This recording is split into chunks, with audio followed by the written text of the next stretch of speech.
Morning. Well, I actually came back from Myrtle Beach, and only for you, because I know how important this is.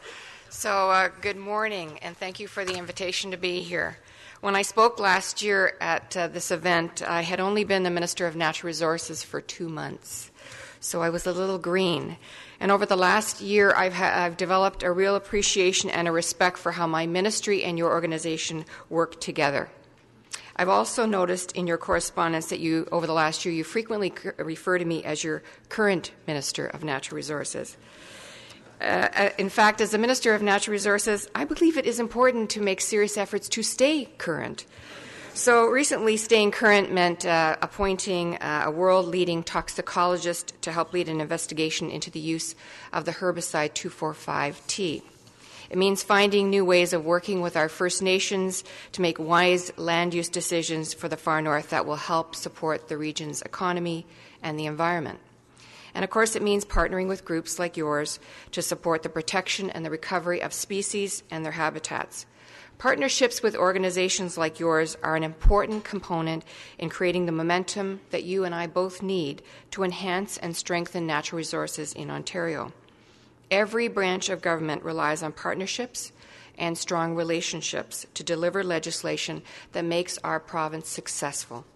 Much like government relies on teachers to deliver quality education and on doctors to deliver quality health care, our government and the people of Ontario rely on hunters and anglers to help protect and manage the environment. An open and cooperative dialogue and a solid partnership is necessary for us to succeed going forward. Since becoming minister, I've had a chance to see firsthand the types of things we can accomplish when we work together. As Mike was telling you earlier this year, Mike and Jeff Leal, my colleague in Peterborough, the MPP for Peterborough, had an afternoon of ice fishing in Bridge North, as part of the Winter Pan Fish Festival. I'll admit I haven't had a great deal of experience ice fishing. Okay, I've never been ice fishing. But I was looking forward to crossing another thing off my bucket list, and I came prepared for the elements. So Mike didn't tell you the whole story. He was actually wearing jeans and loafers the day we went out, and he suggested the weather might be too bad to go out. I think it was 17 degrees, but when you added the wind chill, it was like 30 below. The news was reporting that the gusts were about 70 miles per hour. I think they'd shut part of the highway down. And some of the ice huts had been blown across the lake earlier in the morning. But I really wanted to go ice fishing, and I didn't want to take no for an answer. So I encouraged Mike to take me out and teach me how to ice fish. And although Mike was a little cold, he was a great host, and I had a great time. It's experiences like this that really make me love my job. And everywhere I go in the province, people tell me how lucky I am. This is a dream job, and they're right.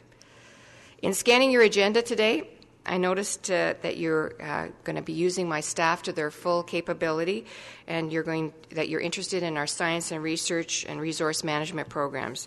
My MNR staff will be making presentations on wolves and coyotes, elk, as well as white-tailed deer. Please use them wisely. They're very knowledgeable people, and they help me look smart all the time. So over the next 2 days, you have an opportunity to get an update on our programs and meet with ministry staff. I've also noticed that on your agenda later today, you'll be hearing from the Leader of the Official Opposition. As you can probably guess, I'm quite familiar with Mr. Hudak's opinions about the MNR and our government. He's likely going to tell you that our government in general, and my ministry in particular, is out of touch with the average Ontarian. He's probably going to say that our government's become too big, too expensive, and too clumsy at delivering crucial frontline services. He's previously stated that our priorities are mixed up and that given a chance, he'd do things differently. While this may make for an interesting speech, unfortunately, it's just a flight of fiction. What he'll leave out of his story and his rhetoric is what it actually means to frontline services. I've heard many people over the last few months share their concerns about MNR not having the level of customer service that it used to have. When Mr. Hudak tells you how great small government will be for MNR, just remember what Tory small government looked like in Ontario in the past. The truth is, Tory times were tough times for MNR. Between 1995 and 2003, the Harris-Hudak government closed 71 MNR offices across Ontario. 60 of those offices were closed in 1996, within 1 year of the PC's taking power. While Mr. Hudak will skim over the details about his own party's record, he also won't be forthcoming about the great work that you and I have accomplished together. Under the leadership of Premier Dalton McGuinty, Ontario has directed an impressive battle against the introduction and spread of zebra mussels, round goby, and more recently, Asian carp, which you may have read about in the papers in the last couple of weeks. In partnership with the Ontario Federation, we jointly fund the Invasive Species Awareness Program designed to prevent the spread of invasive species. We've provided over $610,000 per year for the past 2 years in a partnership funding to help combat invasive species. My ministry continues to work with federal agencies on the establishment of the Canada-Ontario Invasive Species Centre in Sault Ste. Marie, and we anticipate an occupancy in June of this coming summer. Just last week, my ministry and the Federal Department of Fisheries and Oceans hosted a tabletop exercise designed to test Ontario and Canada's readiness to respond if Asian carp are found in Ontario's waters. Through the Canada-Ontario Agreement, we invest in cleaning up the Great Lakes, and we work with the Great Lakes Commission to ensure that water is protected so that future generations can enjoy this beautiful province. This year, we've helped fund over 600 grassroots initiatives through the Community Fish and Wildlife Involvement Program. Together, we have restored the elk population of Ontario, and we've developed a new moose management policy. We've implemented province-wide programs which encourage Ontarians to enjoy the outdoors. None of this would have been possible without your support. So maybe it's just me, but I believe these initiatives demonstrate a government that's in tune and taking action. So this afternoon, I encourage you to hold Mr. Hudak to the same level of accountability that you hold all members of the Legislative Assembly. It's the opposition's role to criticize the policies of government and to hold our feet to the fire. But it's equally important that you present an alternative plan. I hope you hear one this afternoon. Governing isn't about avoiding all risks. It's about weighing one risk against another. One of the big advantages of being in opposition is that your primary objective is just to get elected. I've learned over the last year that the Federation aren't the type of organization that accepts things on face value. You demand substance. You demand results. You don't want the sizzle. You want the steak. This January, I was pleased to ring in the new year with an announcement about the elk hunt to take place this fall. This is an event that you have planned many decades for and now is coming into fruition. The return of the majestic elk to our province is a great boost to Ontario's biodiversity, and it's a great credit to the hard work and vision of the partnership between the government, the OFAH, and others. Together, we've helped return the elk back to the landscape in Ontario and made an important contribution to elk research and monitoring. The elk herd in Bancroft, Hastings is now self-sustaining, and this fall's hunt is in keeping with our long-term elk management plans. The hunt will not only bring economic benefits to local communities, it will help address the concern of farmers who have been patiently trying a variety of methods to discourage nuisance animals from eating all their profits. I know many of you are interested in participating in this hunt and are eagerly awaiting the details.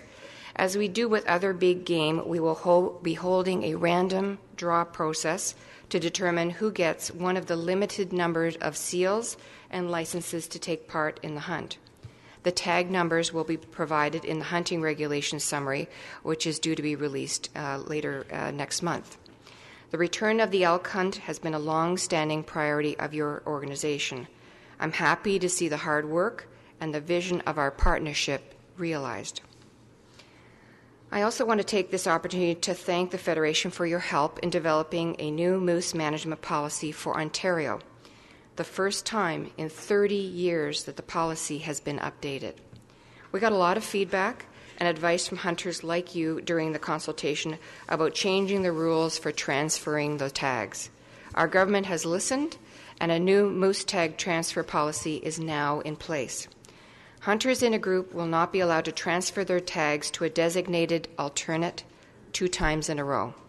Starting in 2011, if you request and receive a tag transfer, you will not be able to request another transfer until you accept the tag assigned to you. There are only very limited exceptions, such as in the case of injury, illness, or death.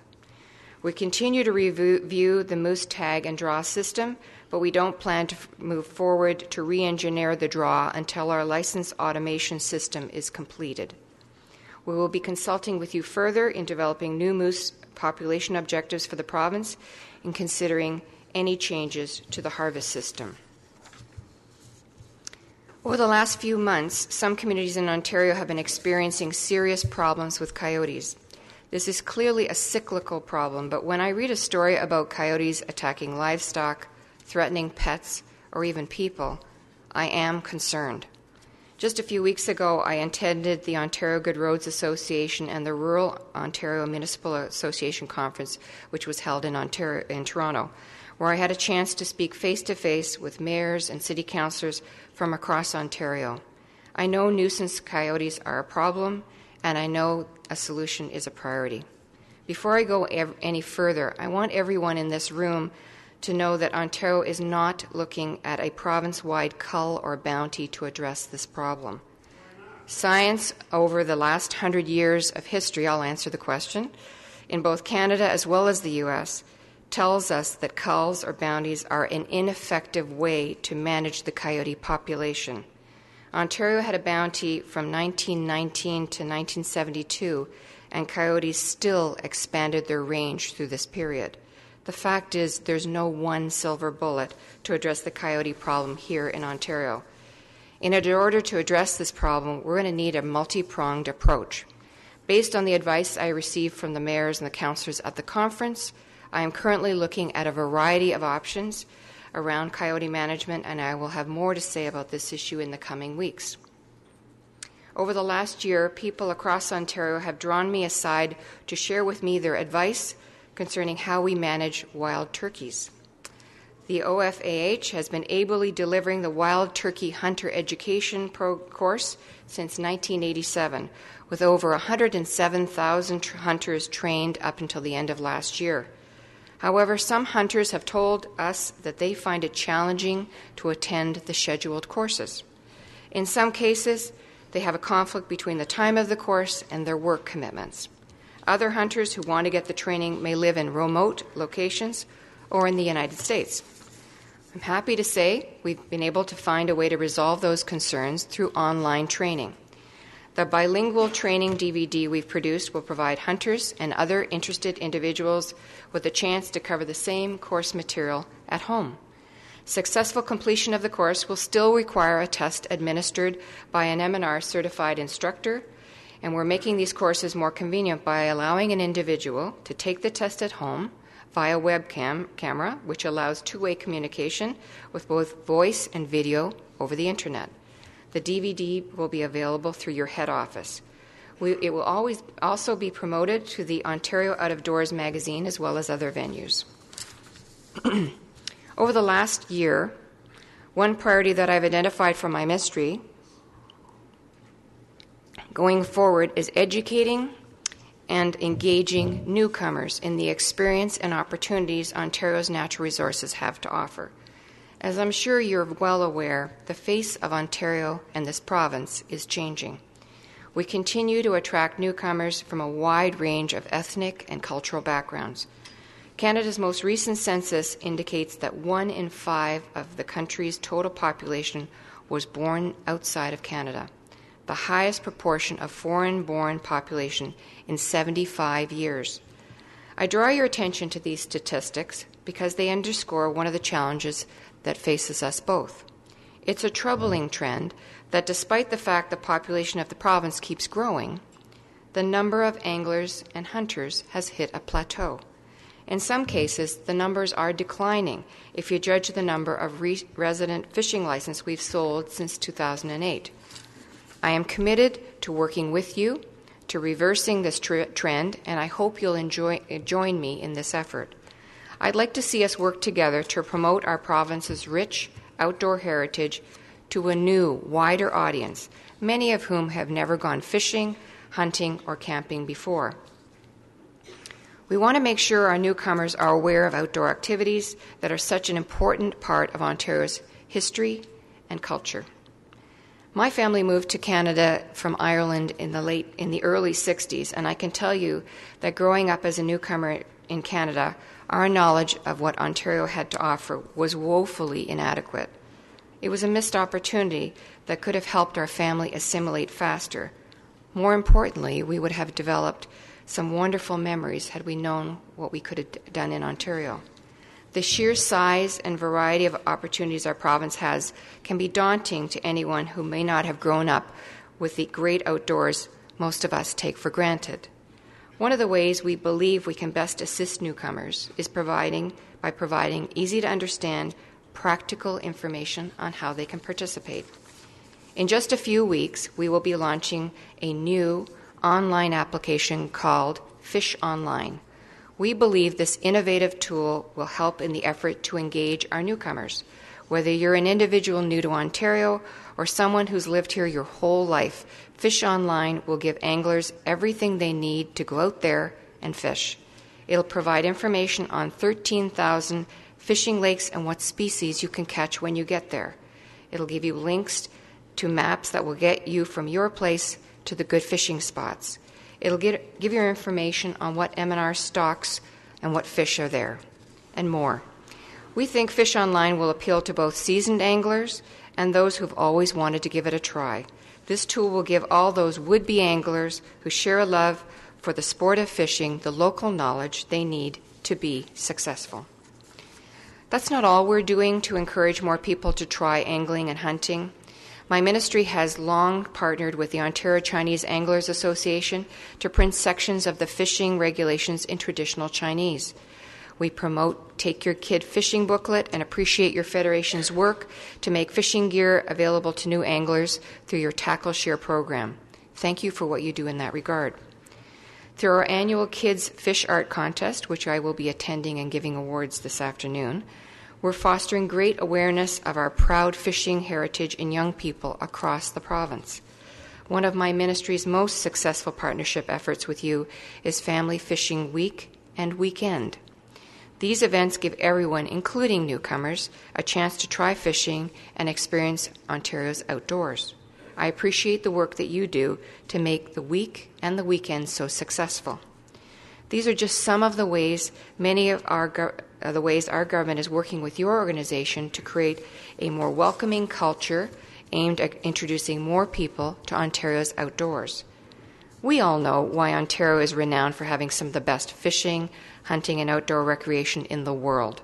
We just need to keep working together to make sure everyone else in the world knows what we know.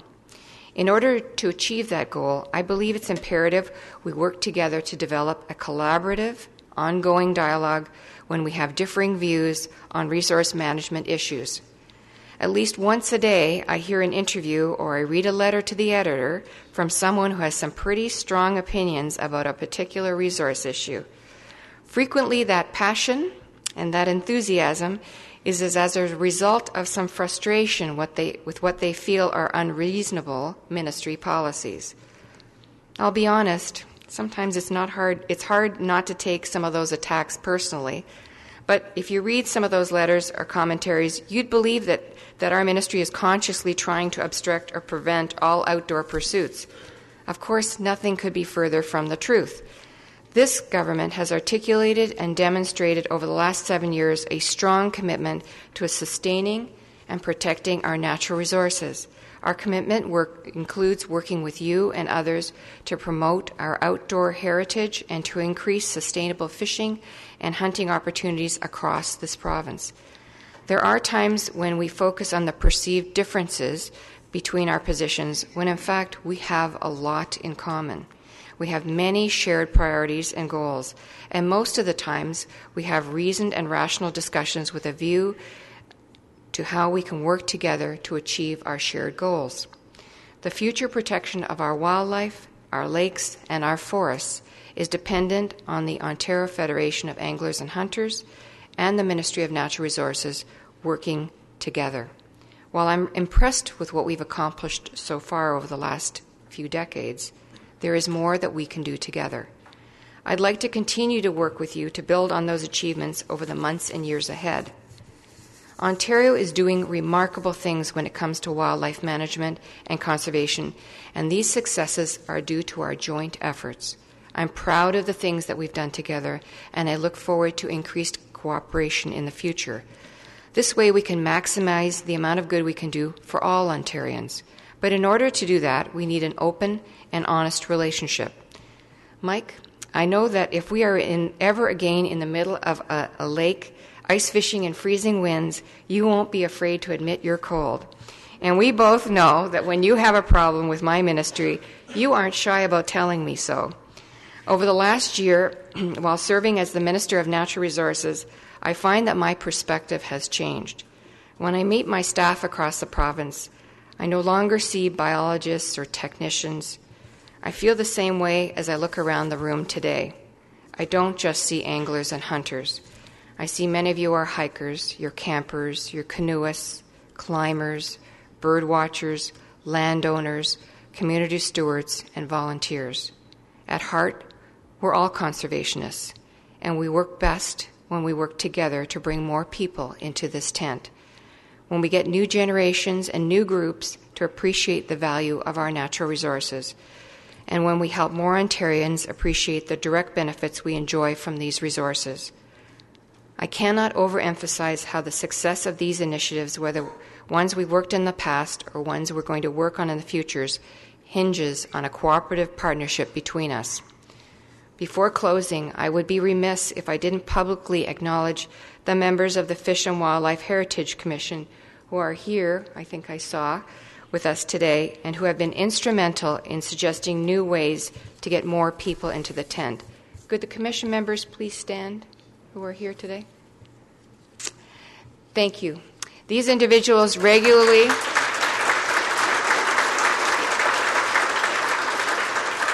they provide me with advice and helpful recommendations, and I encourage you to use them as a resource, because I do. So I want to thank you again for inviting me here today. And I promised last year that if you invited me back, that I'd be happy to take questions and answers. I have a few of my staff here to help me with those answers. But before we start, I have the privilege today of presenting an important award. Every year, the Ministry of Natural Resources Junior Conservation Award recognizes the outstanding environmental accomplishment of some young person.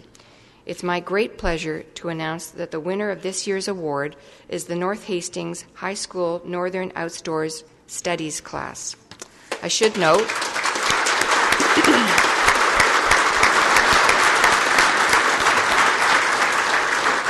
if this name sounds familiar, it's because the group won the award last year as well as 4 years ago. These young people are acquiring valuable knowledge and outdoor skills that they can use for the rest of their lives. The Northern Out Studies class is open to students in grades 11 and 12. It can include components as a 5-day Algonquin Park canoe trip, basic bush survival, and a range of other instructive activities. I commend the school and the course instructors for making this program available and applaud the young people who have taken part in it. It's a great preparation for a lifelong interest in the out-of-doors. Please join me in congratulating the Northern Outdoor Studies class in North Hastings High School. Is somebody here to collect the award? Is somebody here?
I'm Stephen, one of the students who participated in the Northern Outdoor Studies class.